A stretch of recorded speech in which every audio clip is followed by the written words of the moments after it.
manifestons depuis 9 semaines. Hein. Tous les jours, enfin tous les week-ends, hein. Les samedis, on se retrouve au bureau et l'ambassade du Gabon. Et ce qui se passe, c'est que c'est à qui? Ah lui. T'es un fou mal.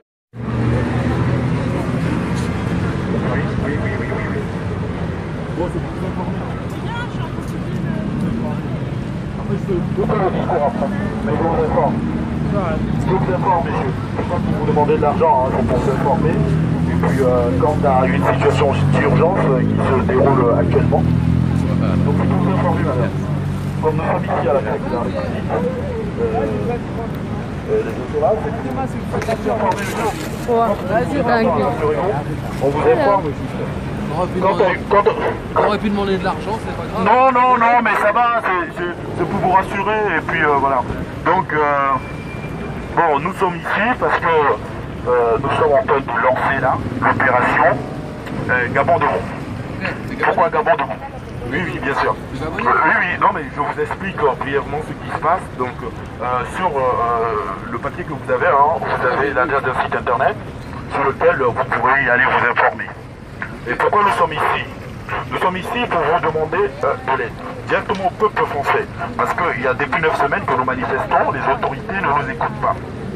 Bon, ils font semblant de ne pas nous écouter. Et on regarde, parce qu'au Gabon, nous avons un terrorisme d'État. Il y a un terroriste qui est à la tête de l'État, qui prend le pays en otage, qui prend tout un peuple en otage, à la personne d'Ali Bongo. Ah mais c'est très bien.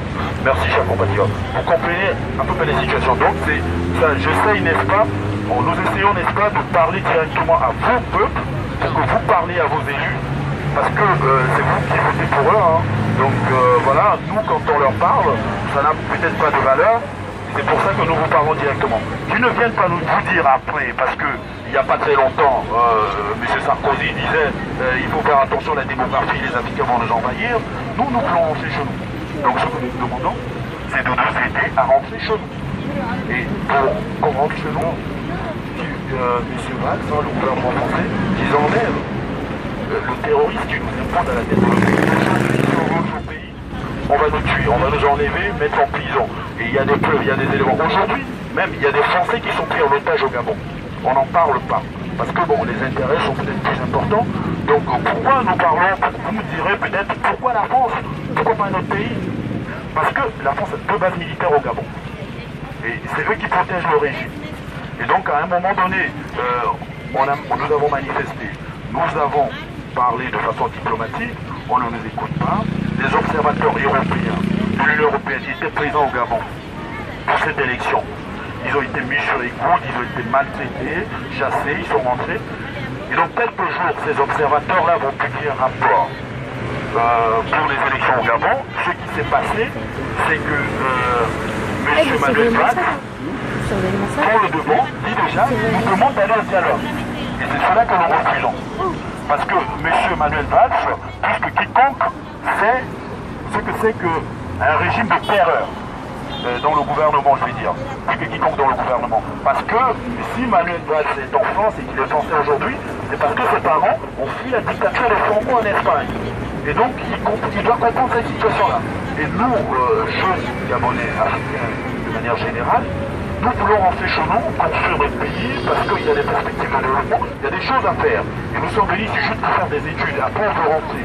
Mais on ne peut pas rentrer parce qu'on nous impose des dictatures. Après, on va dire, vous, peuple français, que non, ben, les Africains, ben, ils sont là pour prendre notre RSA, l'allocation, et ainsi de suite. On n'en a pas besoin, nous sommes heureux chez nous.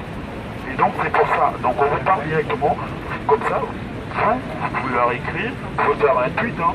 Mon discours, vous pouvez filmer, envoyer ça à qui vous voulez, au président, au premier ministre, voilà. Donc ici, là, il faut que ça s'arrête. Et il se trompe peut-être, nos parents, les autres, se sont battus hein, à une certaine époque. Aujourd'hui, cette nouvelle génération, des années 80-90, nous sommes déterminés, nous ne voulons plus qu'on nous impose une vie, nous voulons choisir la vie que nous voulons vivre. Et c'est pour ça que nous nous battons aujourd'hui. Et nous ne sommes pas prêts d'abandonner, et nous allons continuer le combat. Et jusqu'à la victoire, parce qu'aujourd'hui, nous sommes condamnés à la misère, nous n'avons pas de perspective d'avenir, on nous tue comme des lapins, on nous tire dessus comme des lapins, et donc voilà, quand quitte à mourir, il faut mourir dignement. Donc voilà, on va se battre jusqu'au bout, mais on ne doit pas se laisser faire. Ils veulent nous amener sur le chemin de la violence, parce que c'est là où ils sont forts, hein. Ils ont la bombe atomique, ils ont tout, mais nous n'allons plus coopérer. Et donc c'est pour ça, donc nous allons construire la résistance.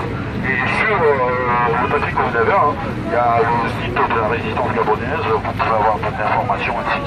Donc en tout cas, je vous remercie de m'avoir écouté. Si vous avez des questions, pas de soucis. Merci.